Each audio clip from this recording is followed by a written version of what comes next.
നമസ്കാരം. ഇന്നത്തെ സമഗ്ര വാർത്തകളുമായി വാർത്താ സന്ധ്യ ആരംഭിക്കുകയാണ്. നമ്മൾ തുടങ്ങുന്നത് വളരെ പ്രധാനപ്പെട്ട ഒരു വാർത്തയിൽ നിന്നാണ്. ഇപ്പോൾ വരുന്ന വാർത്ത: മുനമ്പം ഭൂമി പ്രശ്നത്തിൽ ഉടമസ്ഥാവകാശം പരിശോധിക്കാൻ ജുഡീഷ്യൽ കമ്മീഷൻ. മുഖ്യമന്ത്രി വിളിച്ച ഉന്നതതല യോഗത്തിലാണ് തീരുമാനം. ഭൂമിയുടെ ഉടമസ്ഥാവകാശം സംബന്ധിച്ച് ജുഡീഷ്യൽ കമ്മീഷൻ പരിശോധിക്കും. ഷഫീദ് റാവുത്തർ വിശദാംശങ്ങളുമായി. ഷഫീദ്, ഇന്നിപ്പോൾ വളരെ പ്രധാനമായി ഈ ഭൂമി നൽകിയ കുടുംബം, സിദ്ദിഖ് സേട്ടിന്റെ കുടുംബം, ഇത് വഖഫ് ഭൂമിയാണ് എന്ന് പറഞ്ഞിരിക്കുന്ന പശ്ചാത്തലത്തിൽ കൂടിയാണ് ഇങ്ങനെയൊരു തീരുമാനം. എന്താണ് ഉന്നതതല യോഗത്തിൽ ഉണ്ടായ തീരുമാനം? ഹർജ, ഈ വിഷയത്തിൽ ഏതുവിധത്തിലെങ്കിലും പരിഹാരം കാണുക എന്നുള്ള ലക്ഷ്യത്തോടുകൂടിയാണ് സർക്കാർ ഇന്ന് ഉന്നതതല യോഗം ചേർന്നത്. പലതരത്തിലുള്ള സമവായ നീക്കങ്ങളും സർക്കാരിന്റെ പരിഗണനയിൽ ഉണ്ടായിരുന്നു. എന്നാൽ ഈ ഉന്നതതല യോഗത്തിൽ അതിൽ മുഖ്യമന്ത്രി, റവന്യൂ മന്ത്രി, നിയമമന്ത്രി, വഖഫ് മന്ത്രി അടക്കമുള്ള മന്ത്രിമാർ പങ്കെടുത്തിരുന്നു. ഇതിലിപ്പോൾ സർക്കാർ എത്തിച്ചേർന്നിരിക്കുന്ന ഒരു നിലപാട്, അതിൽ ഈ വിഷയത്തിൽ ജുഡീഷ്യൽ കമ്മീഷനെ നിയോഗിച്ച് പരിശോധന നടത്തുക എന്നുള്ളതാണ്. ഭൂമിയുടെ ഉടമസ്ഥാവകാശം സംബന്ധിച്ച ജുഡീഷ്യൽ കമ്മീഷൻ പരിശോധിക്കും.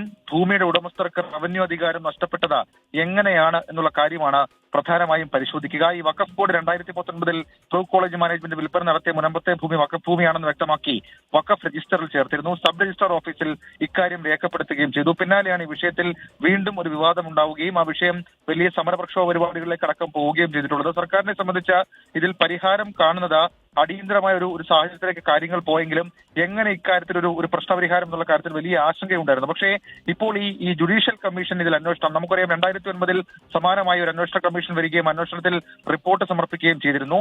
ഇതിനുശേഷം വീണ്ടും ഒരു ജുഡീഷ്യൽ കമ്മീഷൻ സമാനമായ രീതിയിൽ അന്വേഷണം നടത്തുമ്പോൾ അതിൽ ഈ ഭൂമിയുടെ ഉടമസ്ഥർക്ക് റവന്യൂ അധികാരം എങ്ങനെ നഷ്ടപ്പെട്ടു എന്നതിനപ്പുറത്തേക്ക് ആർക്കൊക്കെയാണ് ആ ഭൂമിയിൽ അവകാശമുള്ളത്, ഏതൊക്കെ തരത്തിലുള്ള നിയമപരമായിട്ടുള്ള കാര്യങ്ങൾ കടന്നിട്ടാണ് ആ ഭൂമി ഇപ്പോഴത്തെ അവസ്ഥയിൽ എത്തിച്ചേർന്നിരിക്കുന്ന അടക്കമുള്ള കാര്യങ്ങൾ മനസ്സിലാക്കാൻ കഴിയും. അതിനുശേഷം ഈ വിഷയത്തിൽ അന്തിമ തീരുമാനം. നേരത്തെ ട്രൈബ്യൂണലിൽ കക്ഷി ചേരുന്ന അടക്കമുള്ള കാര്യങ്ങൾ സർക്കാർ ആലോചിച്ചിരുന്നു. അല്പസമയത്തിനുള്ളിൽ 3 മന്ത്രിമാർ മാധ്യമങ്ങളെ കാണുന്നുണ്ട്. മന്ത്രിമാരായ K Rajan, P Rajeev, B Abdurahman എന്നിവരുടെ വാർത്താ സമ്മേളനം അല്പസമയത്തിനുള്ളിൽ സെക്രട്ടേറിയറ്റിൽ ഉണ്ടാകും.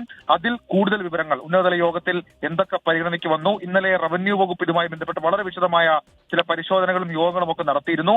അതിൽ എന്തൊക്കെ കാര്യങ്ങളാണ് എടുത്തത്, ജുഡീഷ്യൽ കമ്മീഷന് പുറമെ മറ്റെന്തെങ്കിലും അടിയന്തരമായി സർക്കാർ ചെയ്യുമോ എന്നടക്കമുള്ള കാര്യങ്ങൾ ആ വാർത്താ സമ്മേളനത്തിൽ മന്ത്രിമാർ വ്യക്തമാക്കും. അനുജ, മുനമ്പം ഭൂമി പ്രശ്നത്തിൽ ഉടമസ്ഥാവകാശം പരിശോധിക്കാൻ ജുഡീഷ്യൽ കമ്മീഷനെ നിയോഗിക്കാനാണ് ഇപ്പോൾ ഉന്നതതല യോഗത്തിൽ തീരുമാനമായത്. മുഖ്യമന്ത്രി വിളിച്ച ഉന്നതതല യോഗത്തിലാണ് തീരുമാനമുണ്ടായത്. ജുഡീഷ്യൽ കമ്മീഷനാകും ഉടമസ്ഥാവകാശം സംബന്ധിച്ച വാദങ്ങൾ പരിശോധിക്കുക. എന്തൊക്കെയാണ് തീരുമാനങ്ങൾ ഉണ്ടായിട്ടുള്ളത് എന്നതിന്റെ വിശദാംശങ്ങൾ അല്പസമയത്തിനകം അറിയാൻ കഴിയും. മന്ത്രിമാരുടെ വാർത്താ സമ്മേളനം അല്പസമയത്തിനകം ഉണ്ടാകും. രാഷ്ട്രീയ കേരളം കാത്തിരുന്ന ഉപതെരഞ്ഞെടുപ്പ് ഫലമറിയാൻ ഇനി മണിക്കൂറുകൾ മാത്രം. പാലക്കാട്, ചേലക്കര എന്നിവിടങ്ങളിലെയും വയനാട് ലോക്സഭാ മണ്ഡലത്തിലെയും വോട്ടെണ്ണൽ നാളെയാണ്. മഹാരാഷ്ട്രയിലും ഝാർഖണ്ഡിലും ആര് ഭരണത്തിൽ വരുമെന്നറിയാൻ ഇനി മണിക്കൂറുകൾ മാത്രം. വോട്ടെണ്ണലിലെ ഓരോ നിമിഷവും പ്രേക്ഷകരിലേക്ക് എത്തിക്കാൻ ടീം 24 സജ്ജമാണ്. രാവിലെ 5 മുതൽ വോട്ടെണ്ണൽ അപ്ഡേറ്റ്സ് 24 തത്സമയം കാണാം. വിശദമായ റിപ്പോർട്ടുകളിലേക്കാണ് ഇനി. നാളെ വിധി ദിനം. കേരളപ്പോര് powered by KLM Maxima gold loan. പുരോഗതിയുടെ ആനന്ദം എല്ലാവർക്കും. Co-sponsored by Bhima jewels 100th anniversary super surprise.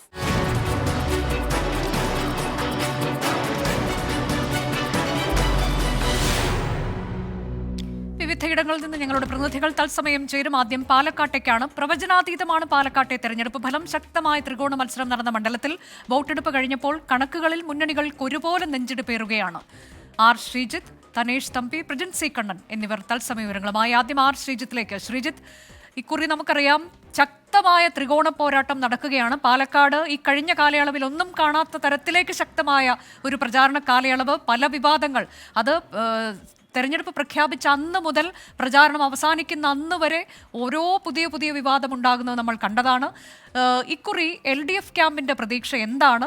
അതിൽ വിജയപ്രതീക്ഷ സരിൻ പങ്കുവയ്ക്കുന്നുണ്ട്. പക്ഷേ കഴിഞ്ഞ തവണത്തേതിനേക്കാൾ വോട്ട് വർദ്ധിപ്പിക്കാൻ കഴിയും എന്ന് പാർട്ടി നേതൃത്വവും പറയുകയാണ്. അതായത് 2ാം സ്ഥാനത്തേക്ക് എത്തും എന്ന പ്രതീക്ഷ. എന്താണ് LDF ക്യാമ്പിന്റെ അവസാന മണിക്കൂറിൽ അവിടെ നിന്ന് തരാനുള്ള വിവരങ്ങൾ?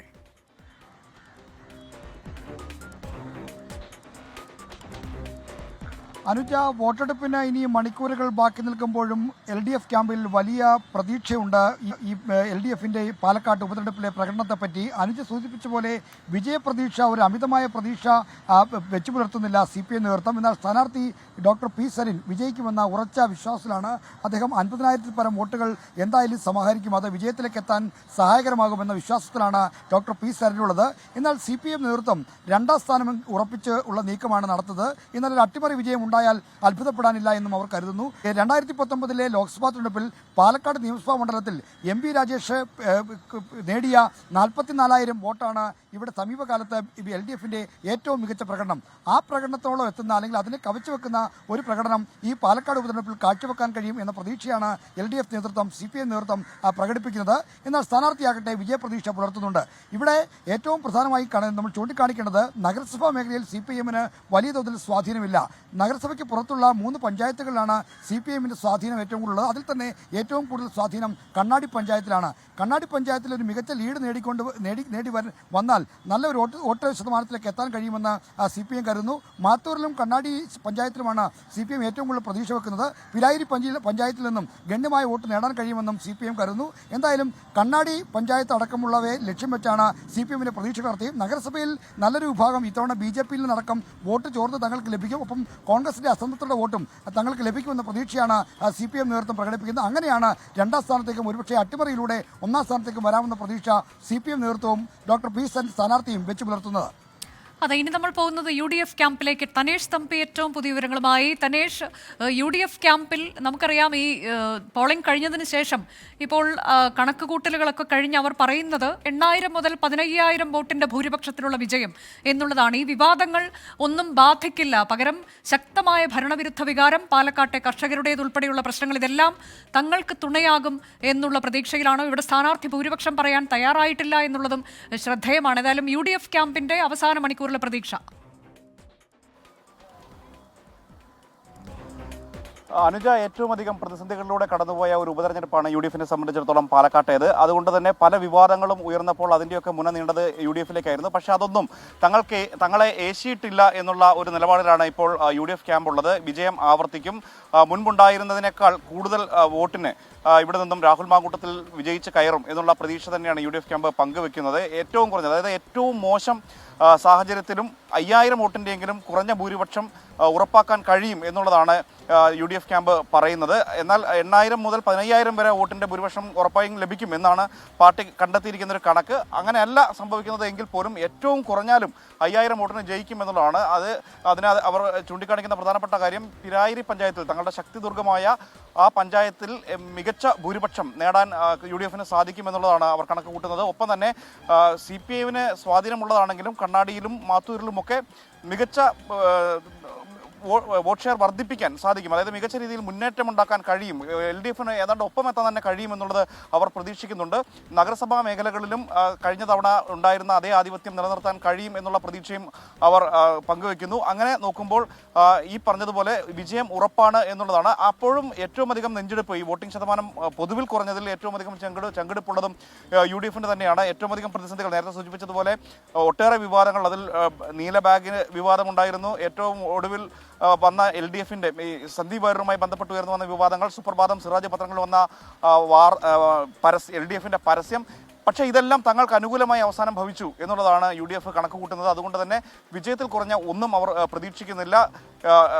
എങ്കിലും നേരിയ ഒരു ആശങ്ക ഉള്ളത് ഈ പൊതുവിൽ വോട്ടിംഗ് ശതമാനം കുറഞ്ഞതിലാണ്. അത് ഏതെങ്കിലും തരത്തിൽ തിരിച്ചടിയാകുമോ, അതുപോലെ തന്നെ ഒട്ടേറെ ആഭ്യന്തര പ്രശ്നങ്ങൾ പാർട്ടിക്കകത്ത് പാലക്കാട് ഉണ്ടായിരുന്നു, അതൊക്കെ തിരിച്ചടിയാകുമോ എന്നൊക്കെയുള്ള ചില സന്ദേഹങ്ങൾ ഉണ്ട് എങ്കിൽ പോലും വിജയം ഉറപ്പ് എന്ന നിലയിൽ തന്നെയാണ് അവർ മുന്നോട്ട് പോകുന്നത്. ആ നിലയിൽ നാളെ വിജയം ആഘോഷിക്കാനുള്ള ഒരു മൂഡിലേക്ക് തന്നെ UDF ക്യാമ്പ് എത്തിയിരിക്കുന്നു എന്ന് വേണമെങ്കിൽ നമുക്ക് പറയാം. അതെ, വലിയ ആത്മവിശ്വാസത്തിലാണ് UDF ക്യാമ്പ് നിലവിലുള്ളത്. ഞാൻ പ്രജിൻസി കണ്ണനിലേക്ക് എത്തും. അതിനു മുൻപായി ഇപ്പോൾ മുനമ്പം വഖഫ് ഭൂമി പ്രശ്നത്തിലെ ഉന്നതതല യോഗത്തിന് ശേഷം മന്ത്രി P രാജീവ് മാധ്യമങ്ങളോട് സംസാരിക്കുന്നുണ്ട്. അതിലേക്ക് തത്സമയം.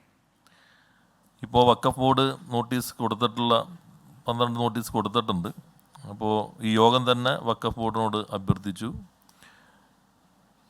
ഇനി ഇത്തരത്തിലുള്ള നോട്ടീസുകൾ ഒഴിപ്പിക്കൽ ഒരു തീരുമാനമാകുന്നത് വരെ മറ്റ് നടപടികളൊന്നും ഉണ്ടാകാൻ പാടില്ല എന്ന് വഖഫ് ബോർഡിനോട് അഭ്യർത്ഥിച്ചിട്ടുണ്ട്. അവർ അത് അംഗീകരിച്ചിട്ടുണ്ട്. മറ്റ് നടപടികളൊന്നും തന്നെ സ്വീകരിക്കുന്നതല്ല. എന്നാൽ ഇതിൽ നിലനിൽക്കുന്ന ഒത്തിരി സങ്കീർണമായ പ്രശ്നങ്ങളുണ്ട്. നമ്മൾ തീരുമാനമെടുക്കുമ്പോൾ മറ്റൊരു തരത്തിലും ചോദ്യം ചെയ്യപ്പെടാനോ അവരുടെ അവകാശം നഷ്ടപ്പെടാനോ പാടില്ല. അതുകൊണ്ട് ഈ കൈവശമുള്ള ആളുകളുടെ അർഹരായിട്ടുള്ള മുഴുവൻ ആളുകളുടെയും നിയമപരമായ അവകാശങ്ങൾ എങ്ങനെ സംരക്ഷിക്കാൻ കഴിയും, അത് സംബന്ധിച്ച് ഹൈക്കോടതിയുടെ മുൻ acting chief justice CN Ramendran നായരെ ആ പരിശോധന നടത്താൻ ഒരു കമ്മീഷനായി നിയോഗിക്കാനായിട്ട് യോഗം നിശ്ചയിച്ചിട്ടുണ്ട്.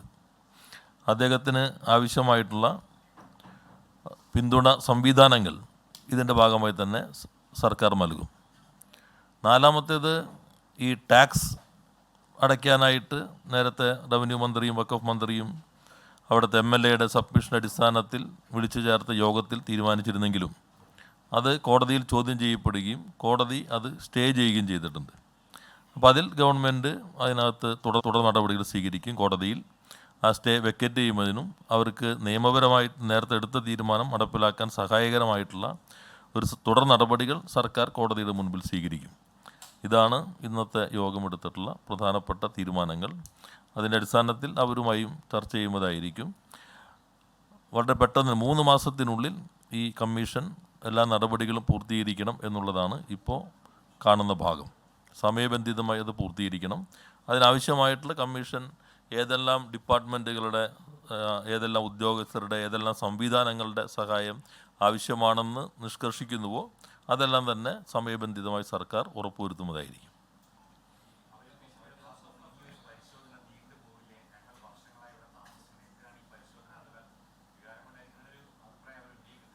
അല്ല, അതിലിപ്പോൾ 9 കേസുകൾ ഹൈക്കോടതിയിലുണ്ട്, 2 കേസുകൾ ട്രിബ്യൂണലിൽ നിൽക്കുന്നുണ്ട്.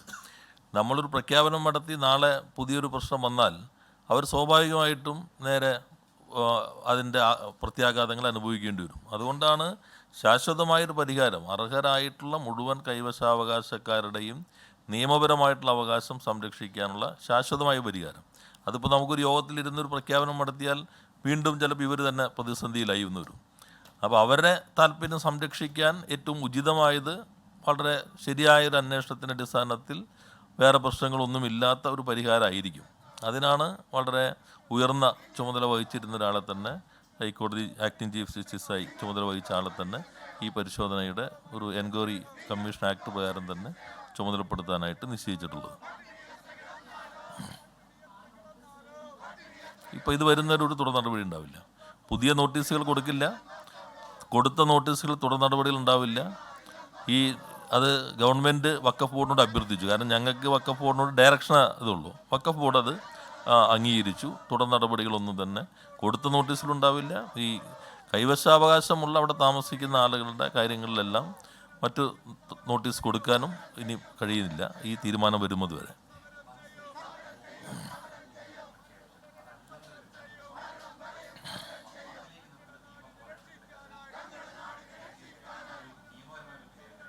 അല്ല, അതുകൊണ്ടാണ് ഇത് എല്ലാ വർഷവും ഇവർ പരിശോധിക്കാൻ പറഞ്ഞത്. നമുക്ക് ഒരു മീറ്റിംഗ് കൊണ്ട് തീരുന്നതല്ല. ഇപ്പോൾ നമുക്കറിയാം കോടതി വിധികളുണ്ട്, വഖഫ് ട്രിബ്യൂണലിൻ്റെ ഇതുണ്ട്. സർക്കാരിന് ഇതിന് അധികാരമില്ല. നിങ്ങൾ നിസാർ കമ്മീഷൻ്റെ അത് നോക്കിയാലും അറിയാം, ഞങ്ങൾ ഇത് പരിശോധിക്കാനുള്ള അധികാരം ഞങ്ങൾക്കില്ല, വഖഫ് ബോർഡാണ് ഇതിൻ്റെ അതോറിറ്റി എന്ന് ആധികാരികമായി പറയുകയാണ് ചെയ്തത്. അതിൻ്റെ അടിസ്ഥാനത്തിൽ വഖഫ് ബോർഡിൻ്റെ തീരുമാനമുണ്ട്. ആ തീരുമാനത്തിന് ശേഷമാണ് നമ്മളിപ്പോൾ നികുതി അടയ്ക്കാനുള്ള അനുമതി നൽകിയത്. അത് ചോദ്യം ചെയ്ത ഹർജികളുണ്ട്. ഏകദേശം 9 കേസുകൾ ഹൈക്കോടതിയിൽ പല സ്വഭാവത്തിലും നിലനിൽക്കുന്നുണ്ട്. അപ്പോൾ ഇപ്പോൾ കമലേഷ് ചോദിച്ചതുപോലെ ഈ സങ്കീർണതകളെല്ലാം ഉണ്ട്. ഇത് ഒറ്റ നിമിഷം കൊണ്ട് തീരുന്നു. പിന്നെ ഇത് കരാറ് കൊടുത്തിട്ട് വിൽപ്പന നടത്തിയിട്ടുണ്ട്. അങ്ങനെ കുറേ കേസുകളുണ്ട്. അപ്പോൾ അതിൽ ഇപ്പോൾ താമസിക്കുന്നവരെ നമ്മളൊരു പ്രഖ്യാപനം നടത്തി നിങ്ങൾക്കിത് അവകാശം എന്ന് പറഞ്ഞാൽ നാളെ ആർക്കും ചോദ്യം ചെയ്യാം. കാരണം വഖഫ് എന്ന് പറഞ്ഞാൽ മൊത്തം സംവിധാനമല്ലേ. അതിലൊരാൾ പോയി ക്വസ്റ്റ്യൻ ചെയ്താൽ നേരെ ഇവരുടെ ഇത് ക്വസ്റ്റ്യൻ ചെയ്യപ്പെട്ട് കഴിഞ്ഞാൽ സുരക്ഷിതത്വമില്ലാതാവും. അപ്പോൾ എന്തുകൊണ്ടാണ് ഇതിലേക്ക് പ്രശ്നങ്ങൾ എത്തിയിരിക്കുമ്പോൾ എങ്ങനെ പരിഹരിക്കാൻ കഴിയും, ശാശ്വതമായിട്ടൊരു പരിഹാരം എങ്ങനെ ഉണ്ടാക്കാൻ കഴിയും, അതാണ് വളരെ പെട്ടെന്ന് 3 മാസം കൊണ്ട് തന്നെ റിപ്പോർട്ട് നൽകണം എന്നാണ് ഞങ്ങൾ കണക്കാക്കുന്നത്. അല്ല, കോടതിയിൽ ഞങ്ങൾ ഇപ്പോൾ സ്റ്റേ ചെയ്തേക്കല്ലേ. അല്ല ഗവൺമെൻറ് കക്ഷിയാണ് അതിനകത്ത്. ഗവൺമെൻറ്റിനെ കൂടി എതിർ കക്ഷിയാക്കിക്കൊണ്ടാണ് ഈ വഖഫ് സംരക്ഷണ സമിതിയുടെ ആളുകൾ കേസ് കൊടുത്തിട്ടുള്ളത്. അതിൽ സിംഗിൾ ബെഞ്ച് വിധിച്ചു, ഡിവിഷൻ ബെഞ്ച് വീണ്ടും വന്നു. അപ്പോൾ വീണ്ടും സിംഗിൾ ബെഞ്ചാണ് പരിശോധിക്കുന്നത്. ആ സ്റ്റേ നിലനിർത്തിക്കൊണ്ട് പിന്നെ പരിശോധിക്കാൻ പറഞ്ഞിരിക്കുകയാണ്. അപ്പോൾ അതിൽ തുടർ നടപടി കോടതിയിൽ ഗവൺമെൻറ് സ്വീകരിക്കും. നമ്മൾ സ്പീഡാക്കാനും നമ്മുടെ ഭാഗം ശക്തമായി അവതരിപ്പിക്കാനും ആവശ്യമായ സമീപനം ഗവൺമെൻറ് സ്വീകരിക്കും. ട്രിബ്യൂണൽ സർക്കാർ കക്ഷിയില്ല നിലവിൽ, കാരണം വഖഫ് ട്രിബ്യൂണലിൻ്റെ സ്വഭാവം ഉണ്ടല്ലോ. അല്ല, അതെല്ലാം പിന്നെ നീണ്ടുപോകുന്ന കാര്യങ്ങളാണല്ലോ. നമ്മൾ അതിലേക്ക് വിട്ടുകൊടുക്കാതെ അത് ആ വഴി പോട്ടെ, നമുക്ക് അതിനെക്കുറിച്ച് ഇപ്പോൾ തീരുമാനിക്കാൻ പറ്റില്ല. നമ്മൾ ഇതിനകത്ത് എവിടെ പോയാലും ക്വസ്റ്റ്യൻ ചെയ്യാൻ പറ്റാത്ത ഒരു പരിഹാരം എന്താണ്, അതാണ് നമ്മൾ നോക്കുന്നത്. ഇപ്പോൾ നമ്മൾ ഇന്ന് പറഞ്ഞു നിങ്ങളിവിടെ ഉറപ്പിക്കുന്നു, ഞങ്ങൾ നികുതി അടയ്ക്കാൻ പറഞ്ഞു, കോടതിയിൽ പോയപ്പോൾ കോടതിയുടെ സ്റ്റേ ചെയ്തു. നാളെ വേറൊന്ന് പറഞ്ഞു, അപ്പോഴും ട്രിബ്യൂണലിൽ പോയി, ട്രിബ്യൂണൽ സ്റ്റേ ചെയ്ത് ഇവർ വീണ്ടും അനിശ്ചിതത്വത്തിലാവില്ല. ഓരോ തവണ ഇവർക്ക് സമരം ചെയ്യാൻ പറ്റില്ലല്ലോ. മുനമ്പം വിഷയത്തിൽ മുഖ്യമന്ത്രി വിളിച്ചു ചേർത്ത ഉന്നതതല യോഗത്തിൽ ഉണ്ടായ തീരുമാനങ്ങൾ വിശദീകരിക്കുകയായിരുന്നു മന്ത്രി പി രാജീവ്. ഏറ്റവും പ്രധാനം ഒരു ജുഡീഷ്യൽ കമ്മീഷനെ നിയോഗിച്ചിട്ടുണ്ട് ഭൂമിയുടെ ഉടമസ്ഥാവകാശം പരിശോധിക്കുന്നതുമായി ബന്ധപ്പെട്ട എന്നതാണ്. ഹൈക്കോടതി ആക്ടിംഗ് ചീഫ് ജസ്റ്റിസ് ആയിരുന്ന ജസ്റ്റിസ് രാമചന്ദ്രൻ നായരാകും കമ്മീഷൻ. 3 മാസത്തിനകം കാര്യങ്ങൾ പഠിച്ച് റിപ്പോർട്ട് സമർപ്പിക്കാനാണ് നിർദ്ദേശം. എന്നാൽ ഇപ്പോൾ നൽകിയിരിക്കുന്ന നോട്ടീസിന്മേൽ തുടർ നടപടികളുണ്ടാകില്ല, പുതിയ നോട്ടീസ് നൽകില്ല, ഒരു നടപടിയും അവിടെ താമസിക്കുന്നവർക്ക് നേരിടേണ്ടി വരില്ല എന്ന ഉറപ്പാണ് ഇപ്പോൾ സർക്കാർ നൽകിയിരിക്കുന്നത്. പക്ഷേ ഇതിൽ പ്രതിഷേധമാണ് ഈ സ്ക്രീനിൽ കാണുന്നത്. മുനമ്പത്ത് സമരസമിതിയുടെ നേതൃത്വത്തിൽ, പ്രദേശവാസികളുടെ നേതൃത്വത്തിൽ പ്രതിഷേധം, പന്തം കൊളുത്തി പ്രതിഷേധം. ഇത് കാര്യങ്ങൾ വീണ്ടും നീളുന്നതിനിടയാക്കും എന്നുള്ളതാണ്. അവർ അതൃപ്തി അറിയിക്കുകയാണ് ഉന്നതതല യോഗത്തിലെ തീരുമാനത്തോട്. ശാശ്വത പരിഹാരമാണ് വേണ്ടത്, അതുകൊണ്ടാണ് ഒരു ജുഡീഷ്യൽ കമ്മീഷനെ നിയോഗിച്ചത് എന്നുള്ളതാണ് സർക്കാരിൻ്റെ വിശദീകരണം. നിതിൻ അംബുജൻ മുനമ്പത്ത് നിന്ന് ഏറ്റവും പുതിയ വിവരങ്ങളുമായി. നിതിൻ, ഇപ്പോൾ ഈ സമരസമിതിയൊക്കെ വളരെ പ്രതീക്ഷയോടെ നോക്കിക്കണ്ടിരുന്നതാണ് ഇന്നത്തെ ഉന്നതതല യോഗത്തെ. അത് നിരാശാജനകമെന്ന് പറയുകയല്ലേ സമരസമിതി? എന്താണ് അവരുടെ നിലപാട്?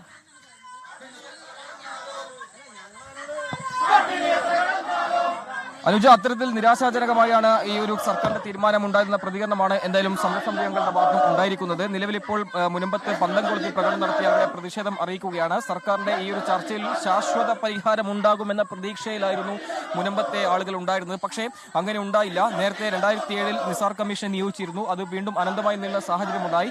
പിന്നീട് റവന്യൂ അവകാശമെല്ലാം തന്നെ അത് പുനഃസ്ഥാപിക്കണം എന്ന ആവശ്യമാണ് പ്രധാനമായും ഉയർത്തിയത്. എന്തായാലും ആ ഒരു സർക്കാരിന്റെ ഭാഗത്തും നടപടി ഉണ്ടാകാത്ത പശ്ചാത്തലത്തിലാണ്, അല്ലെങ്കിൽ ശാശ്വത പരിഹാരം ഉണ്ടാകാത്ത പശ്ചാത്തലത്തിലാണ് ഇപ്പോൾ ഈ പന്തം കൊളുത്തി പ്രകടനം എന്തായാലും മുനമ്പത്ത് ഇപ്പോൾ തുടരുന്നത്. പള്ളിയിൽ കഴിഞ്ഞ ഏതാനും മണിക്കൂറുകളായി തുടർന്ന നിരാഹാര സമരം അത് അവസാനിപ്പിച്ചിപ്പോൾ പന്തം കൊളുത്തി പ്രകടനമായി എന്തായാലും മുനമ്പത്ത് ഇപ്പോൾ സമരസമിതി രംഗത്തിറങ്ങിയിട്ടുണ്ട്. സർക്കാരിന്റെ ഭാഗത്ത് ഒരു ജുഡീഷ്യൽ കമ്മീഷൻ നിയോഗിക്കുന്ന സർക്കാരിന്റെ ഭാഗത്തുനിന്ന് ജുഡീഷ്യൽ കമ്മീഷൻ അന്വേഷിക്കാന്ന് പറഞ്ഞാൽ കഴിഞ്ഞ 35 വർഷമായിട്ട് ഞങ്ങൾ അനുഭവിക്കുന്ന റവന്യൂ അവകാശങ്ങൾ ഇല്ലാതെയാക്കുകയല്ലേ. അപ്പോൾ അത് എന്താണത്? ഞങ്ങൾ പണം കൊടുത്ത് വാങ്ങിയ ഭൂമി രജിസ്റ്റർ ചെയ്ത് ഇത്രയും 3 വർഷമായിട്ട് ഞങ്ങൾക്ക് ബുദ്ധിമുട്ടിക്കുന്നു. വീണ്ടും ഒരു കമ്മീഷനെ വെച്ച് ഇത് പുനർപരിശോധിക്കേണ്ട ആവശ്യമില്ലല്ലോ. അതുകൊണ്ട് ഞങ്ങൾ പ്രതിഷേധമാണ്. ഞങ്ങൾ ശക്തമായ രീതിയിലുള്ള സമരങ്ങളുമായിട്ട് മുന്നോട്ട് പോകും. നിസാർ കമ്മീഷൻ നിയോഗിച്ചിരുന്നു. പിന്നീട് നിങ്ങളുടെ റവന്യൂ അവകാശങ്ങളൊക്കെ കഴിഞ്ഞ 2.5 വർഷമായി അത് നിഷേധിക്കപ്പെട്ടിരിക്കുന്നു. അപ്പോൾ ഏത് നിലയിലുള്ള പരിഹാരമാണ് നിങ്ങൾ ഞങ്ങളെ പരിഹാരം? ഞങ്ങളെ വഖഫ് ഭൂമി, വഖഫിന്റെ അസറ്റിൽ നിന്ന് ഞങ്ങളെ മാറ്റിത്തരണം. അത് മാത്രമാണ് ഞങ്ങൾക്ക് പറയുവാനായിട്ടുള്ളത്. റവന്യൂ അവകാശങ്ങൾ പുനഃസ്ഥാപിക്കണം. ഗവൺമെന്റ് വഖഫ് ബോർഡിന്റെ അസറ്റിൽ നിന്നും ആസ്തി വിവരക്കണക്കിൽ നിന്നും ഞങ്ങളുടെ ഭൂമിയെ രക്ഷിച്ചെടുക്കണം. 3 മാസം ഒരു കമ്മീഷൻ വെക്കുക എന്ന് പറഞ്ഞാൽ അത് ഞങ്ങളുടെ റവന്യൂ അവകാശങ്ങൾ വീണ്ടും നിഷേധിക്കലാണ്. കമ്മീഷൻ നടപടികൾ 3 മാസത്തിനകം പൂർത്തിയാക്കുമെന്നാണ് മന്ത്രി ഇപ്പോൾ വ്യക്തമാക്കിയിരിക്കുന്നത്. അപ്പോൾ അതിനോട് സഹകരിക്കും കമ്മീഷൻ? ഞങ്ങൾക്കതിന് പ്രതിഷേധമാണല്ലോ. ഞങ്ങളെ റവന്യൂ അവകാശങ്ങൾ രജിസ്റ്റർ ചെയ്ത് 35 വർഷമായിട്ട് ഞങ്ങൾ ഉപയോഗിക്കുന്നതല്ലേ. അപ്പൊ അതെന്തിനു വേണ്ടിയിട്ട്? ഇല്ല, ഞങ്ങൾ അത് ആലോചിച്ചെടുക്കും. ആലോചിച്ച് മാത്രമേ ഞങ്ങൾ എടുക്കുള്ളൂ. ഞങ്ങള് ബിഷപ്പുമാരുണ്ട്, ഞങ്ങൾ അച്ഛന്മാരുണ്ട്, SNDPയുടെ നേതൃത്വമുണ്ട്. എല്ലാവരുമായിട്ടും ഞങ്ങൾ ആലോചിച്ച് അതിന് തീരുമാനം എടുക്കും. സമാധാനമായ നിരാഹാര സമരമായിരുന്നു അവിടെ തുടർന്നത്. ഇപ്പോൾ പന്തം കൊളുത്തി പ്രകടനം നടത്തിയിരിക്കുന്നു.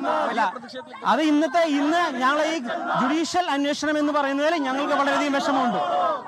അതുകൊണ്ടാണ് അത് ശക്തമായ രീതിയിലുള്ള പ്രതിഷേധം തന്നെയാണ്. ഞങ്ങൾ അങ്ങനെ പ്രതീക്ഷിച്ചിരുന്നില്ല. എന്തായാലും വലിയ പ്രതിഷേധം തന്നെയാണ് ഇപ്പോൾ മുൻപത്തെ പ്രദേശവാസികൾ ഉള്ളത്. ഒരു തരത്തിൽ പോലും സർക്കാരിന്റെ ഈ നിലപാടിനോട് അംഗീകരിക്കാൻ കഴിയില്ല. കഴിഞ്ഞ ഏതാനും ദിവസങ്ങളായി തുടർന്ന നിരാഹാര സമരത്തിന് ഇപ്പോൾ മുൻപത്തെ ആളുകൾ പ്രതീക്ഷിച്ചിരുന്നത് ഇന്നത്തെ സർക്കാരിന്റെ നടപടി ശാശ്വതമായൊരു പരിഹാരം, പ്രത്യേകിച്ചും മുഖ്യമന്ത്രി നേരിട്ട് കണ്ടുകൊണ്ട് ആശങ്കകൾ അറിയിച്ചിരുന്നു. അതുകൊണ്ട് തന്നെ അതിലൊരു പരിഹാരം ഉണ്ടാകുമെന്ന പ്രതീക്ഷയിലായിരുന്നു ഉണ്ടായിരുന്നത്. പക്ഷേ ജുഡീഷ്യൽ കമ്മീഷൻ നിയോഗിക്കാനുള്ള തീരുമാനത്തിനെതിരെയാണ് ഇപ്പോൾ പ്രതിഷേധവുമായി രംഗത്ത് വന്നിരിക്കുന്നത്. മാത്രമല്ല, വേഗത്തിൽ പരിഹാരം കാണണമെന്നൊരാവശ്യമാണ് വീണ്ടും ആവർത്തിക്കുന്നത്. ജുഡീഷ്യൽ കമ്മീഷനെ വെക്കുന്നത് ഇനിയും സമയം നീണ്ടുപോകാൻ ഇടയാകും. ശാശ്വതമായ പരിഹാരം തങ്ങൾ ഉണ്ടാകും വരെ ഇത്തരത്തിൽ സമരം തുടരും. ഇനി ഏത് നിലയിൽ ഈ സമരത്തിന്റെ രൂപം മാറണം തുടങ്ങിയ കാര്യങ്ങളൊക്കെ തന്നെ ഇനിയുള്ള ദിവസങ്ങളിൽ ചർച്ച ചെയ്ത് തീരുമാനിക്കും. എന്തായാലും ഇപ്പോൾ പന്തം കൊളുത്തി പ്രകടനം ഇപ്പോൾ മുനമ്പത്ത് തുടരുകയാണ്. അനുജ, ഇതിനിപ്പോൾ ഇതിൽ സർക്കാർ പറയുന്നത് ശാശ്വത പരിഹാരത്തിന് വേണ്ടി തന്നെയാണ് സർക്കാരിന്റെ ശ്രമവും എന്നുള്ളതാണ്. പക്ഷേ ഇതിൽ ഉടമസ്ഥാവകാശവുമായി ബന്ധപ്പെട്ട് തർക്കമുയർന്ന സാഹചര്യത്തിൽ അത് പരിശോധിക്കാൻ വേണ്ടിയാണ്. പക്ഷേ തുടർ നടപടികൾ ഉണ്ടാകില്ല.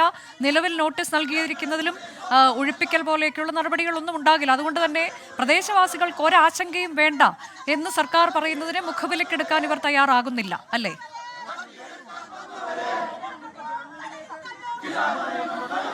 അനുജ, ഈ പ്രദേശവാസികളെ കുടിയുറപ്പിക്കില്ല എന്ന് സർക്കാർ നേരത്തെ വ്യക്തമാക്കിയിരുന്നു. ആ വാക്കിലെല്ലാം വലിയ വിശ്വാസം അർപ്പിച്ചുകൊണ്ടാണ് ഇന്നത്തെ യോഗത്തെ അവർ വലിയ പ്രതീക്ഷ അർപ്പിച്ചത്. പക്ഷേ ആ യോഗത്തിൽ ഒരു ശാശ്വതമായൊരു തീരുമാനം, പ്രത്യേകിച്ചും മുഖ്യമന്ത്രിയെ നേരിട്ട് കണ്ടും അതോടൊപ്പം തന്നെ സർക്കാർ കേന്ദ്രങ്ങളെ നേരിട്ട് കണ്ടും ഈ വിഷയങ്ങളൊക്കെ തന്നെ അവിടെ അവതരിപ്പിച്ചതാണ്. എന്നിട്ടും ഈ റവന്യൂ അവകാശം പുനഃസ്ഥാപിക്കുന്ന അടക്കമുള്ള കാര്യങ്ങൾ തീരുമാനമാകുക, അല്ലെങ്കിൽ ഈ ഭൂമി തങ്ങളുടേതാണെന്ന ഒരു രേഖ, എന്തായാലും ഔദ്യോഗികമായി തന്നെ രേഖാമൂലം ഒരു ഉറപ്പ് സർക്കാരിന്റെ ഭാഗത്തുനിന്നുമാണ് ഇന്ന് സമരസമിതി പ്രതീക്ഷിച്ചത്. പക്ഷേ അങ്ങനെ ഒരു നിലപാട് ഉണ്ടാകാത്ത പശ്ചാത്തലത്തിലാണ് ഈ ജുഡീഷ്യൽ കമ്മീഷനെ വെച്ചതുകൊണ്ട് സമയം നീണ്ടുപോകും. അതുകൊണ്ട് തന്നെ ആ ആശങ്കയിലൂടെയാണ് ഇവർ കടന്നുപോകുന്നത്. അതുകൊണ്ട് തന്നെ ഇപ്പോൾ ഈ ജുഡീഷ്യൽ കമ്മീഷനെ നിയോഗിക്കാനുള്ള തീരുമാനത്തിനെതിരെ വലിയ പ്രതിഷേധമായി രംഗത്ത് ഇറങ്ങാൻ തന്നെയാണ് തീരുമാനം. ഇനി സമരത്തിന്റെ ഭാവി എന്താണെന്ന് ചോദിച്ചാൽ തുടങ്ങിയ കാര്യങ്ങളൊക്കെ തന്നെ ഇനിയുള്ള മണിക്കൂറുകൾ ചർച്ച ചെയ്ത് ഏത് നിലയിൽ ഈ സമരം കൊണ്ടുപോകണം എന്ന കാര്യങ്ങളൊക്കെ തന്നെ ചർച്ച ചെയ്ത് തീരുമാനിക്കുമെന്നാണ് ഇപ്പോൾ വ്യക്തമാക്കിയിരിക്കുന്നത്. എന്തായാലും ശാശ്വത പരിഹാരം ഉണ്ടാകും വരെ കഴിഞ്ഞ റവന്യൂ അവകാശങ്ങൾ അത് പുനഃസ്ഥാപിക്കും വരെയും അതോടൊപ്പം തന്നെ ഇവരുടെ ഭൂമി ഇവർക്ക് ലഭിക്കും വരെയും രേഖാമൂലം ഉറപ്പ് ലഭിക്കും വരെയും ഈ സമരം തുടരുമെന്ന പ്രഖ്യാപനമാണ് എന്തായാലും സമരസമിതി ഈ ഘട്ടത്തിൽ നൽകിയിരിക്കുന്നത്. അനുജ, അതായത് ഇതിപ്പോൾ തങ്ങൾ കഴിഞ്ഞ എത്രയോ വർഷങ്ങളായി നികുതി അടച്ച് തങ്ങൾക്ക് പൂർണ്ണ അവകാശമുള്ളൊരു ഭൂമി, അവിടെ എന്തിനാണ് ഇനി ഉടമസ്ഥാവകാശം പരിശോധിക്കുന്നതിനായി ജുഡീഷ്യൽ കമ്മീഷൻ? അതിനെ തന്നെ അവർ അംഗീകരിക്കുന്നില്ല എന്നതാണോ നിലപാട്? തങ്ങളുടെ റവന്യൂ അവകാശം അത് പുനഃസ്ഥാപിച്ച് കിട്ടണം എന്ന് പറയുമ്പോൾ അനുജ, അത് തന്നെയാണ് ഇവരുടെ നിലപാട്. ഇനിയും എന്തിനൊരു ജുഡീഷ്യൽ കമ്മീഷനെ വെച്ചുകൊണ്ട് ഈ സമയം ഇങ്ങനെ നീണ്ടുപോകുന്നു. അതുകൊണ്ട് തന്നെ രേഖാമൂലം സർക്കാരിന്റെ ഭാഗത്തും അടിയന്തരമായ ഒരു ഉറപ്പ് രേഖാമൂലം വേണമെന്ന ആവശ്യമാണ് ഉന്നയിക്കുന്നത്. ആ ഒരു നിലയിൽ സർക്കാരിന്റെ ഭാഗത്തും എന്ന് തീരുമാനമുണ്ടാകും അതുവരെ പ്രതിഷേധമായി മുന്നോട്ട് പോവുക, അത് തന്നെയാണ് ഇപ്പോൾ തീരുമാനിച്ചിരിക്കുന്നത്. അതിന്റെ ഭാഗമായുള്ളൊരു നീക്കം തന്നെയാണ് ഇപ്പോൾ ഈ ജുഡീഷ്യൽ കമ്മീഷൻ നിയോഗിക്കുമെന്ന പ്രതികരണം സർക്കാർ ഭാഗത്തും വന്നതിന് പിന്നാലെ വലിയ പ്രതിഷേധം ഇവർ ഉയർത്തിയത്. എന്തായാലും ശാശ്വത പരിഹാരം ഉണ്ടാകും വരെ സമരം. നമുക്കറിയാം, കഴിഞ്ഞ ഏതാനും മാസങ്ങളായി റവന്യൂ അവകാശം അത് നിഷേധിക്കപ്പെടുന്ന ഒരു ജനത 41 ദിവസം ഇവിടെ നിരാഹാര സമരം കടന്നു. ഇതിനിടയിൽ മുഖ്യമന്ത്രി നേരിട്ട് കണ്ട് ആശങ്കകൾ അറിയിച്ചു. പക്ഷേ അപ്പോഴൊന്നും ഒരു ജുഡീഷ്യൽ കമ്മീഷനെ വെച്ചതുകൊണ്ട് മാത്രം തങ്ങളുടെ പരിഹാരമാകില്ല, അല്ലെങ്കിൽ കുടിയുറപ്പിക്കില്ല എന്ന് സർക്കാർ ഉറപ്പ് നൽകിയതുകൊണ്ട് മാത്രമാകില്ല. പകരം രേഖാമൂലം ഒരു ഉറപ്പ്, അത് തന്നെയാണ് ഇവർ ആവശ്യപ്പെടുന്നത്. എന്തായാലും ആ ഒരു ഉറപ്പ് ലഭിക്കും വരെ സമരം തുടരുമെന്ന് പറയുമ്പോൾ സ്വാഭാവികമായിട്ടും നേരത്തെ നമ്മൾ സൂചിപ്പിച്ചിരുന്നു, ഇന്നത്തെ യോഗമാകും സമരത്തിന്റെ ഭാവി നിർണ്ണയിക്കുക. അതുകൊണ്ട് തന്നെ ഈ ജുഡീഷ്യൽ കമ്മീഷനെ നിയോഗിക്കുന്ന എന്നൊരു തീരുമാനത്തിന് പിന്നാലെ വലിയ പ്രതിഷേധം ഉയർന്നിട്ടുണ്ട്. നമുക്കറിയാം, ഇപ്പോൾ ഏതാണ്ട് 100 കണക്കിന് ഈ സമരസമിതി അംഗങ്ങൾ ഇപ്പോൾ പ്രതിഷേധവുമായി തെരുവിലേക്ക് ഇറങ്ങിയിരിക്കുകയാണ്. കഴിഞ്ഞ ഏതാനും നാളുകളായി തന്നെ നിരാഹാര സമരം അനുഷ്ഠിച്ചുണ്ടായ സമരമാണ് ഇപ്പോൾ പന്തം കൊളുത്തി പ്രകടനമായി സർക്കാരിന്റെ ഈ തീരുമാനം വന്നതിന് പിന്നാലെ ഇപ്പോൾ പന്തം കൊളുത്തി പ്രകടനമായി പ്രദേശവാസികൾ രംഗത്തിറങ്ങിയിരിക്കുന്നത്. എന്തായാലും സമരം ഇനി ശക്തമായി തന്നെ മുന്നോട്ട് പോകുമെന്ന സന്ദേശമാണ് ഈ മന്ത്രിമാരുടെ ഇന്നത്തെ ഉന്നതതല യോഗത്തിന്റെ തീരുമാനത്തിന് പിന്നാലെ സമരക്കാർ ഇപ്പോൾ അറിയിച്ചിരിക്കുന്നത്. ഇതിലിപ്പോൾ ഏറ്റവും പ്രധാനപ്പെട്ട മറ്റൊരു വിവരം നിതിൻ, പ്രതിഷേധക്കാരുമായി മുഖ്യമന്ത്രി നേരിട്ട് ചർച്ച നടത്തും എന്നുള്ളതാണ്. ഇവിടെ പോയാലും ചോദ്യം ചെയ്യാൻ കഴിയാത്ത പരിഹാരമാണ്, ശാശ്വത പരിഹാരമാണ് സർക്കാർ ലക്ഷ്യമിടുന്നത്. ഇനി ഈ ഒരു ഉന്നതതല യോഗത്തിലൂടെ അവസാനിക്കുന്നില്ല, മുഖ്യമന്ത്രി നേരിട്ട് സമരക്കാരുമായി ചർച്ച നടത്തും എന്നുകൂടി പറയുന്നുണ്ട്. നിതിൻ,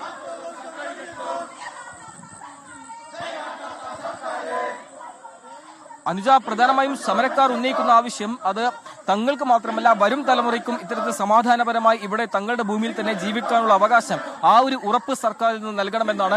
കഴിഞ്ഞ നാളുകളെല്ലാം തന്നെ ഇവർ വലിയ ആശങ്കയിലൂടെയാണ് കടന്നുപോയത്. ഏത് നിമിഷവും കുടിയിറക്കപ്പെടുന്ന ഒരു സാഹചര്യം അവർക്കുണ്ടായിരുന്നു. അതുകൊണ്ട് തന്നെ ആ ആശങ്ക പരിഹരിക്കുന്ന നടപടി സർക്കാരിന്റെ ഭാഗത്തും ഉണ്ടാകും വരെയുള്ള സമരമാണ് ഇവർ ഇപ്പോൾ പ്രഖ്യാപിച്ചിരിക്കുന്നത്. ആ ഒരു തീരുമാനം ഏത് നിലയിലാകും സർക്കാർ സ്വീകരിക്കുക, അതിനോട് അംഗീകരിക്കും. അതല്ലാതെ കേവലം ഒരു ശാശ്വത പരിഹാരം എന്ന ഒരു വാക്കുകൊണ്ട് മാത്രം ഇതിനെ ഒതുക്കാൻ പറ്റില്ല. പകരം രേഖാമൂലം എന്തെങ്കിലും ഒരു ഉറപ്പ് അത് നൽകിയാൽ മാത്രമേ ഈ സമരത്തിന് പിന്നോട്ട് പോകുമെന്ന വിവരമാണ് എന്തായാലും സമരസമിതി അംഗങ്ങളെല്ലാം തന്നെ ഈ മന്ത്രിമാർ മാധ്യമങ്ങൾ കണ്ടതിന് ശേഷം പ്രതികരിച്ചിരിക്കുന്നത്.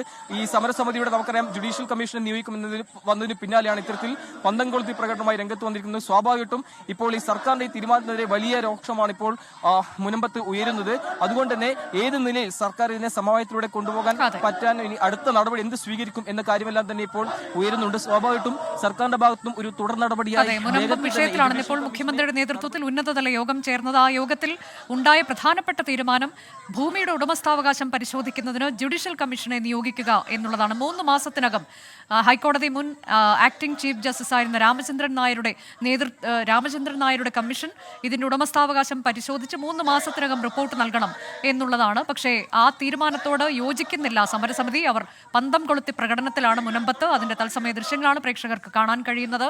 രേഖാമൂലമുള്ള ഉറപ്പ് വേണം. മറ്റൊന്ന്, കാലങ്ങളായി തങ്ങൾ താമസിക്കുന്ന, തങ്ങൾ നികുതി അടയ്ക്കുന്ന ഭൂമിയിൽ അതിന്റെ ഉടമസ്ഥാവകാശം ഇനി പരിശോധിക്കാൻ ഒരു കമ്മീഷനെ നിയമിക്കുന്നു എന്ന് പറയുന്നതിനോട് യോജിക്കാൻ കഴിയില്ല എന്നതാണ്. ഏതായാലും മുഖ്യമന്ത്രി നേരിട്ട് സമരക്കാരുമായി ചർച്ച നടത്തുമെന്ന വിവരം കൂടിയുണ്ട്. സമരം കടുപ്പിക്കുകയാണ് സമരസമിതി. നാളെ ഉപതെരഞ്ഞെടുപ്പ് ഫലം വരികയാണ്. പാലക്കാട്, വയനാട്, ഒപ്പം തന്നെ ചേലക്കര. പാലക്കാട്ടെയാണ് നമ്മൾ പരിശോധിച്ചുകൊണ്ടിരുന്നത്. പ്രവചനാതീതമാണ് പാലക്കാട്ടെ തെരഞ്ഞെടുപ്പ് ഫലം. ശക്തമായ ത്രികോണ മത്സരമാണ് ഇക്കുറി നടന്നത്. ഇപ്പോൾ കണക്കുകൾ അത് മുന്നണികൾക്ക് ഒരുപോലെ നെഞ്ചെടുപ്പ് നൽകുന്നതാണ്. LDF UDF ക്യാമ്പിലെ അവസാനവട്ട പ്രതീക്ഷകൾ നമ്മൾ ഇതിനോടകം തന്നെ അത് പരിശോധിച്ചു കഴിഞ്ഞു. ഇനി പോകുന്നത് NDA ക്യാമ്പിലേക്ക്. പ്രജൻ സി കണ്ണൻ തത്സമയ വിവരങ്ങളുമായി. പ്രജൻ, BJPക്ക് ശക്തമായ ബേസുള്ള പാലക്കാട് കഴിഞ്ഞ തവണ ഈ ശ്രീധരൻ കാഴ്ചവെച്ചതുപോലെ ശക്തമായ ഒരു മത്സരം, അതും കടന്ന് ഒരു വിജയപ്രതീക്ഷ ഈ ഘട്ടത്തിൽ NDA പങ്കുവയ്ക്കുന്നുണ്ടോ? പ്രത്യേകിച്ച് നഗരസഭയിലേക്ക് പോളിംഗ് ശതമാനം പരിശോധിക്കുമ്പോൾ എന്താണ് NDA ക്യാമ്പ് നൽകുന്ന സൂചന? അനുജ, പാലക്കാടിന്റെ നെഞ്ചെടുപ്പ് ഏറിയേറി വരുന്ന മണിക്കൂറുകൾ കടന്നുപോവുകയാണ്. ഇനി കേവലം മണിക്കൂറുകൾ മാത്രമാണ് വോട്ടിന് തുടങ്ങാൻ ബാക്കിയുള്ളത്. ആ സമയത്തും NDA ക്യാമ്പിൽ BJPയിൽ കൃത്യമായ ആത്മവിശ്വാസം പങ്കുവയ്ക്കുന്നു പ്രവർത്തകരും സ്ഥാനാർത്ഥിയും നേതാക്കളും എല്ലാം തന്നെ. ഇത്തവണ കേരള നിയമസഭയിലേക്ക് ഒരു അംഗം പാലക്കാട് നിന്നുണ്ടാകും.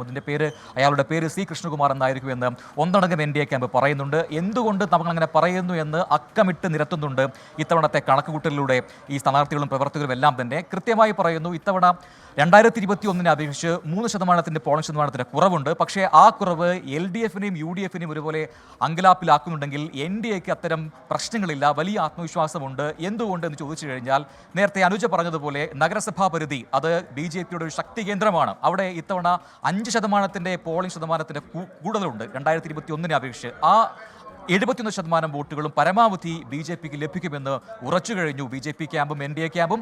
അതോടൊപ്പം തന്നെ മറ്റ് പഞ്ചായത്തുകളിലേക്ക് വന്നു കഴിഞ്ഞാൽ പിരായി കോൺഗ്രസിന്റെ ശക്തിദുർഗമാണ്. പക്ഷേ അവിടെ ഇത്തവണ പോളിംഗ് ശതമാനം താഴേക്ക് പോയി. അത് തങ്ങൾക്ക് അനുകൂലമാകും എന്ന് BJP ക്യാമ്പ് വിശ്വസിക്കുന്നുണ്ട്. മാത്തൂരിലും കണ്ണാടിയിലും ഒക്കെ തന്നെ നമ്മുടെ പ്രവർത്തനങ്ങൾ അത് കൃത്യമായ രീതിയിൽ റിഫ്ലക്ട് ചെയ്യും ഇത്തവണത്തെ വോട്ടെടുപ്പിൽ എന്ന് ഇതിനോടകം വിലയിരുത്തി കഴിഞ്ഞിട്ടുണ്ട് NDA ക്യാമ്പ്. അതുകൊണ്ട് ഇത്തവണ കൃത്യമായ ഭൂരിപക്ഷം, ഏതാണ്ട് ഒരു 5000-ലധികം വോട്ടിന്റെ ഭൂരിപക്ഷത്തിൽ തങ്ങൾ വിജയിച്ചു കയറുമെന്ന് പറയുന്നു. ഒപ്പം തന്നെ കോൺഗ്രസിനകത്തുള്ള പടലപ്പിണക്കങ്ങൾ, ഒരുപക്ഷെ സ്ഥാനാർത്ഥി നിർണയത്തിൽ പോലും അവിടെ ഉണ്ടായിട്ടുള്ള പ്രശ്നങ്ങൾ, അതെല്ലാം തങ്ങൾക്ക് അനുകൂലമായി വരും. സ്ഥാനാർത്ഥിക്കെതിരെയുള്ള വികാരം അത് BJPയിലേക്ക് വോട്ട് ചെയ്യാൻ ആളുകളെ പ്രേരിപ്പിച്ചിട്ടുണ്ട് എന്നതടക്കമുള്ള കാര്യങ്ങൾ കൃത്യമായി രേഖപ്പെടുത്തിയാണ് ഇത്തവണത്തെ വിജയം അത് NDAക്കാണ് എന്ന് ഈ ക്യാമ്പ് ഉറച്ചു വിശ്വസിക്കുന്നത്. മാത്രമല്ല CPM-നകത്താകട്ടെ പുറത്തുനിന്നും വന്ന, കോൺഗ്രസിൽ നിന്നും വിട്ടുവന്ന ഒരാളെ സ്ഥാനാർത്ഥിയാക്കിയുള്ള പ്രശ്നങ്ങൾ അവിടെയുണ്ട്. അതുകൊണ്ട് ആ വോട്ടുകളും സ്പ്ലിറ്റ് ചെയ്യപ്പെടും. ആ വോട്ടുകൾ NDAയിലേക്ക് BJPയിലേക്ക് വരുമെന്ന് NDA പറയുന്നു. അതുകൊണ്ട് തന്നെ ഇനിയുള്ള മണിക്കൂറുകൾ അത് BJPയുടേതാണ്. നാളെ ഇവിടെ ഒരു വിജയക്കൊടി അതാണ് അവരുടെ പ്രതീക്ഷ. പ്രത്യേകിച്ച് സന്ദീപ് വാര്യർ കോൺഗ്രസിലേക്ക് പോയത് തങ്ങൾക്ക് ഗുണം ചെയ്യും, അതൊരു ഐക്യം നൽകിയിട്ടുണ്ട്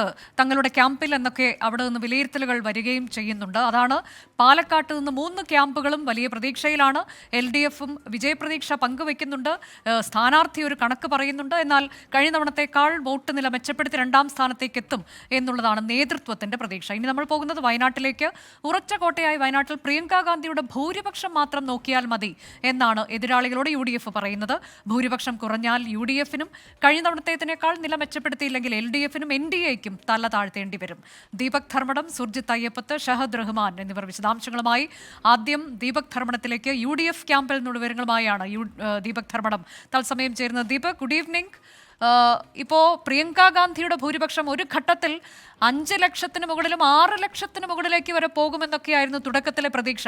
പക്ഷേ 8% പോളിംഗിൽ കുറവ് വന്നിട്ടുണ്ട് എന്നുള്ളത്.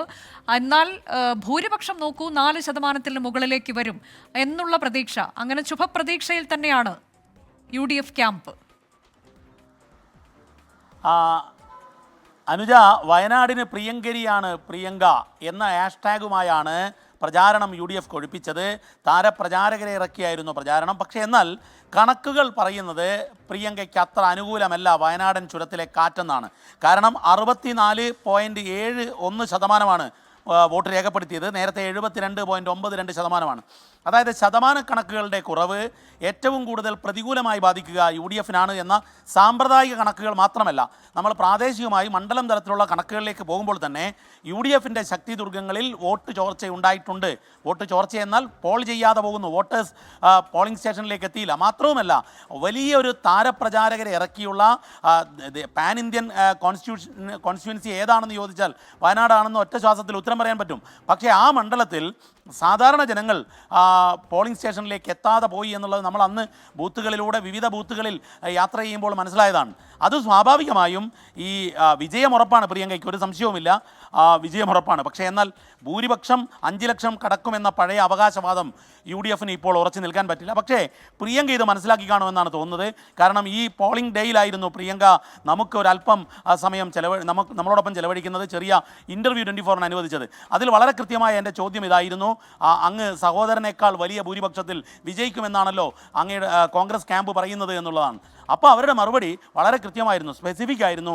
ഞാൻ ഭൂരിപക്ഷത്തെക്കുറിച്ച് ആലോചിക്കുന്നില്ല എന്നുള്ളതാണ്. ഒരു പക്ഷേ വലിയ രാഷ്ട്രീയ പരിജ്ഞാനമുള്ള ഒരു പാരമ്പര്യത്തിൻ്റെ ഉടമയാണ്. അതുകൊണ്ട് ഈ പോളിംഗ് ശതമാനം കുറയുന്നത് കണക്കിലെടുത്തുകൊണ്ട് അവർ അത്തരമൊരു മറുപടിയിലേക്ക് പോയതായിരിക്കാം. ഏതായാലും പ്രിയങ്ക ഗാന്ധിക്ക് വലിയ ഭൂരിപക്ഷം, വർദ്ധിത ഭൂരിപക്ഷത്തോടെ ഡൽഹിയിലേക്ക് പോവുക എന്നുള്ളത് സാധ്യമാകുമെന്ന് തോന്നുന്നില്ല.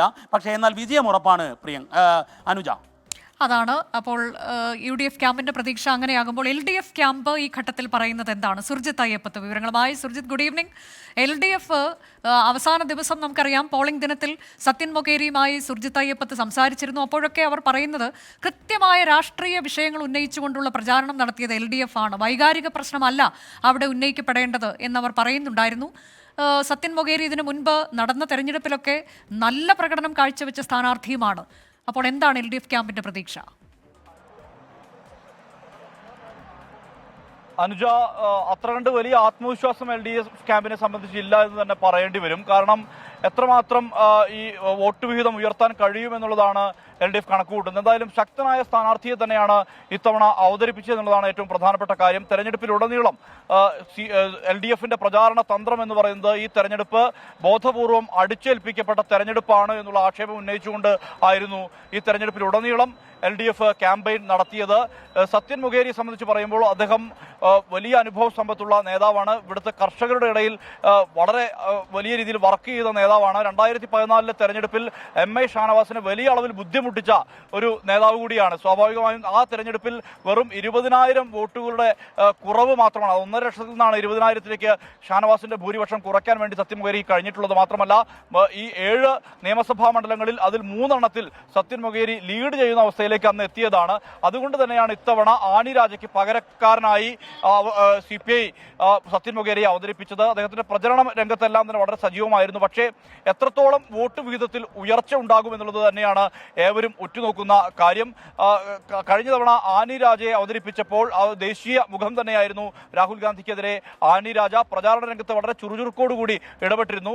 പക്ഷേ എന്നിട്ട് പോലും വേണ്ട വിധത്തിലൊരു വോട്ട് വീതം ഉയർത്താൻ കഴിഞ്ഞില്ല. കേവലം 9,000-നടുത്ത വോട്ടുകൾ മാത്രമാണ് ആദ്യം രാഹുൽ ഗാന്ധി മത്സരിപ്പിച്ചപ്പോൾ എതിരാളിയായ PP സുനീറിനേക്കാൾ വെറും 9,000 വോട്ടുകളുടെ അടുത്ത് മാത്രമാണ് ഉയർത്താൻ വേണ്ടി കഴിഞ്ഞിട്ടുള്ളത്. അത് വലിയൊരു സംഖ്യയല്ല എന്നുള്ള തരത്തിലുള്ള ബോധ്യം. അത്രമാത്രം അടിത്തട്ടിൽ സംഘടനാ സംവിധാനം ചലിപ്പിക്കുന്ന വിധത്തിലായിരുന്നു LDF സംവിധാനം ഉണ്ടായിരുന്നത്. പക്ഷേ വോട്ട് വീതം ഉയർത്താൻ വേണ്ടി കഴിഞ്ഞില്ല.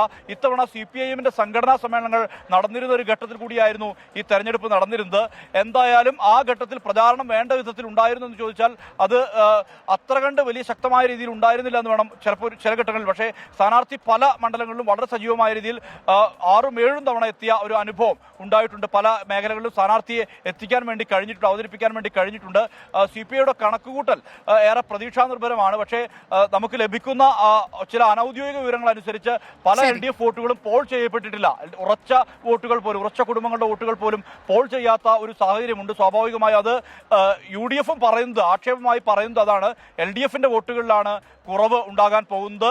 അത് വലിയ ഗണ്യമായ കുറവുണ്ടാകും. പക്ഷേ അവിടെ നിന്ന് LDFന്റെ പ്രതീക്ഷ ഈ പോളിംഗ് കഴിഞ്ഞതിന് ശേഷം അവർ പറയുന്നത് തങ്ങളുടെ ക്യാമ്പുകളിൽ നിന്നൊക്കെയുള്ള വോട്ടുകൾ കൃത്യമായി തന്നെ പോൾ ചെയ്യപ്പെട്ടിട്ടുണ്ട് എന്നുള്ളതാണ്. ഏതായാലും എന്താണ് വിധി എന്നുള്ളത് നമുക്ക് ഏതാനും മണിക്കൂറുകൾക്കുള്ളിൽ അറിയാൻ കഴിയും. ഇനി ഷഹദ് റഹ്മാനിലേക്കാണ്.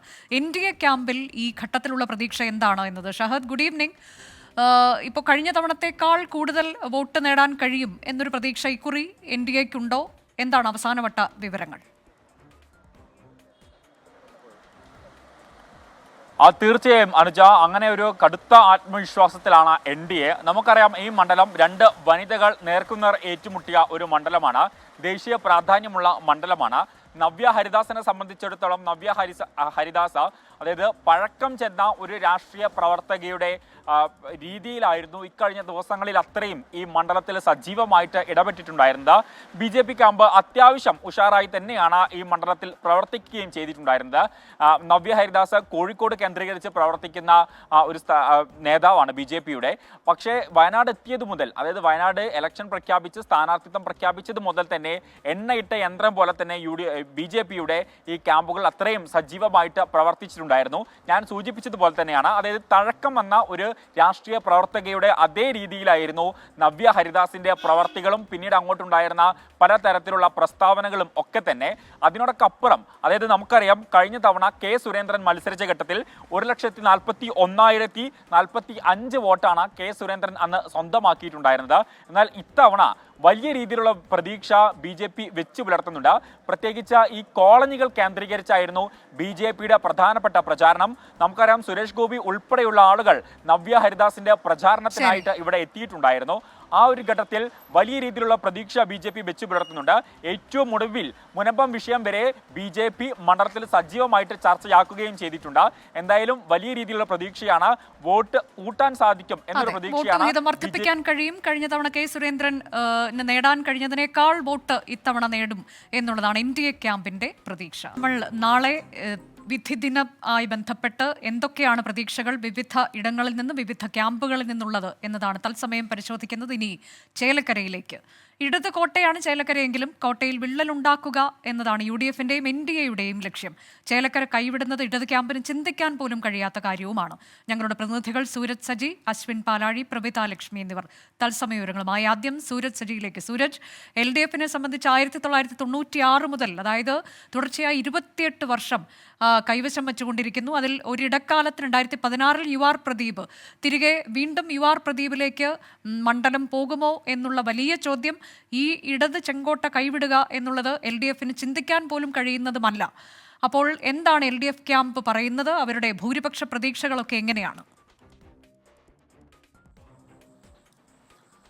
അനുജ, CPMനെയും LDFനെയും സംബന്ധിച്ച് അവരുടെ സിറ്റിംഗ് സീറ്റാണ് ചേലക്കര എന്ന് പറയുന്നത്. പാലക്കാടോ വയനാടോ എന്ന് സംബന്ധിച്ച് അവിടെ ഒരു തോൽവി നേരിടുന്നതിലുപരി ചേലക്കരയിൽ ഒരു തോൽവി ഉണ്ടായാൽ അത് LDFനെ സംബന്ധിച്ച് താങ്ങാവുന്നതല്ല. അതിലുപരി 28 വർഷമായി സുരക്ഷിതമായി LDF കൈവശം വച്ചിരിക്കുന്ന മണ്ഡലമാണ് ചേലക്കര. അതുകൊണ്ട് തന്നെ ഇക്കുറിയും ആ ഇടതു കോട്ട എന്ന പേര് തകരില്ല എന്നുള്ളത് തന്നെയാണ് LDF കേന്ദ്രങ്ങൾ ചൂണ്ടിക്കാണിക്കുന്നത്. 18,000-ലധികം വോട്ടിന്റെ ഭൂരിപക്ഷത്തോടു കൂടി UR പ്രദീപ് ജയിച്ചു കയറും എന്നുള്ളതാണ് LDFന്റെ തന്നെ ഈ ബൂത്ത് കമ്മിറ്റികൾ നൽകിയിരിക്കുന്ന കണക്കുകൾ പറയുന്നത്. പക്ഷേ നേതാക്കൾ ഈ 18,000 എന്ന വോട്ടിലേക്ക് പൂർണ്ണ വിശ്വാസം അർപ്പിക്കുന്നില്ല. പകരം 5,000-ലധികം വോട്ടിന്റെ ഭൂരിപക്ഷത്തിലെങ്കിലും UR പ്രദീപ് ജയിച്ചു കയറും എന്നുള്ളത് തന്നെയാണ് ഇടതുപക്ഷം മുന്നോട്ട് വെക്കുന്ന പ്രതീക്ഷ. അതിലുപരി നാളെ ഈ വോട്ടെണ്ണൽ തുടങ്ങുന്ന ഒരു സ്ട്രാറ്റജി നോക്കിയാൽ പോലും കൃത്യമായ ഇടതുമേൽക്കൈ ആദ്യം മുതൽ ഉണ്ടെങ്കിൽ അത് ഇടതുപക്ഷത്തിന് ഒരു ട്രെൻഡായി തന്നെ രൂപപ്പെടുന്ന സ്ഥിതിയിലേക്ക് കാര്യങ്ങൾ പോകും. ആദ്യം എണ്ണി തുടങ്ങുക വരവൂരാണ്. വരവൂർ പഞ്ചായത്തിലേക്ക് വന്നു കഴിഞ്ഞാൽ 2021 K. രാധാകൃഷ്ണൻ മത്സരിക്കുന്ന സമയത്ത്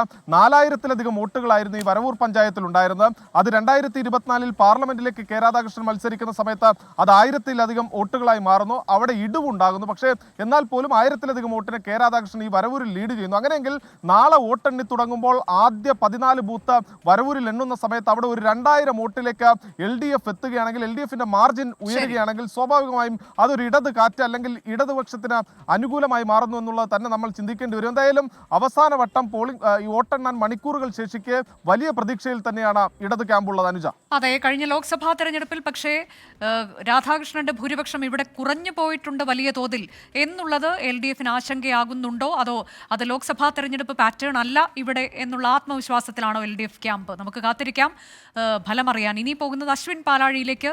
NDA ക്യാമ്പിന്റെ ഈ ഘട്ടത്തിലെ പ്രതീക്ഷകൾ എങ്ങനെയാണ് എന്നതാണ് അശ്വിൻ പാലാഴി പങ്കുവയ്ക്കുന്നത്. അശ്വിൻ, NDA സംബന്ധിച്ചിടത്തോളം തിരുവല്ലുവാമലക്കാരനാണ് അവരുടെ സ്ഥാനാർത്ഥി, പഞ്ചായത്ത് ഭരണത്തലപ്പത്തുണ്ടായിരുന്നയാളാണ്. ആ തരത്തിലേക്കൊക്കെ പ്രദേശവാസിയാണ്, ജനകീയനാണ് എന്നൊക്കെയുള്ള പ്രതീക്ഷ അവരിൽ ഈ ഘട്ടം അവർ പങ്കുവയ്ക്കുന്നത് എന്തൊക്കെയാണ്? അനുജ, ലോക്സഭയിലേക്ക് തൃശ്ശൂരിലൂടെ BJP അക്കൗണ്ട് തുറന്നൊരു സ്ഥലം കൂടിയാണ്.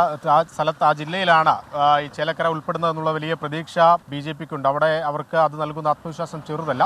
അതിനെല്ലാം അപ്പുറത്തേക്ക് K ബാലകൃഷ്ണൻ എന്ന സ്ഥാനാർത്ഥി, ബാലേട്ടൻ എന്ന ജനങ്ങൾക്കിടയിലേക്ക് അവർ അവതരിപ്പിച്ച സ്ഥാനാർത്ഥിക്ക് പൊതുവെ ചേലക്കരക്കാരുടെ മനസ്സിലുള്ളൊരു സ്ഥാനം അത് ചെറുതല്ല. വളരെ സൗമ്യനായ ഒരു വ്യക്തി, ആളുകളുടെ ഇടപെടലിൽ വളരെ പെട്ടെന്ന് തന്നെ ആളുകളുടെ മനസ്സിലിടം പിടിക്കാൻ കഴിവുള്ളൊരു വ്യക്തി എന്നതൊക്കെ രാഷ്ട്രീയേതരമായി ഈ സ്ഥാനാർത്ഥിയെക്കുറിച്ച് BJPക്കുള്ള വലിയ പ്രതീക്ഷകളാണ്. അതിനപ്പുറത്തേക്ക് രാഷ്ട്രീയമായി പറഞ്ഞാൽ ചേലക്കര മണ്ഡലത്തിൽ ഈ പുതുതായി ചേർക്കപ്പെട്ട 9500-ലധികം വോട്ടുകളുണ്ട്. അതിൽ ഏകദേശം 6000 മുതൽ 7000 വരെ വോട്ടുകൾ BJP ചേർത്തതാണ് എന്ന് അവർ അവകാശപ്പെടുന്നുണ്ട്. ആ വോട്ടുകൾ കൂടി BJPക്ക് ലഭിച്ചാൽ കഴിഞ്ഞ നിയമസഭാ തെരഞ്ഞെടുപ്പിൽ ഈ മണ്ഡലത്തിൽ അവർക്ക് നേടാനായത് 25,000-ലധികം വോട്ട്, 25,000-നും 26,000-നും ഇടയ്ക്ക് വോട്ടുകളാണ്. അതിനോടൊപ്പം പുതുതായി ചേർക്കപ്പെട്ട വോട്ടുകളും പൊതുവെ കിട്ടുന്ന വോട്ടുകളുമൊക്കെ ചേർത്താൽ ഏകദേശം ഒരു 35,000-ഓളം വോട്ട് ഇത്തവണ പിടിച്ചെടുക്കാനാകും എന്നുള്ളൊരു വിശ്വാസമാണ്, പ്രതീക്ഷയാണ് BJP ക്യാമ്പ് വെച്ചു പുലർത്തുന്നത്.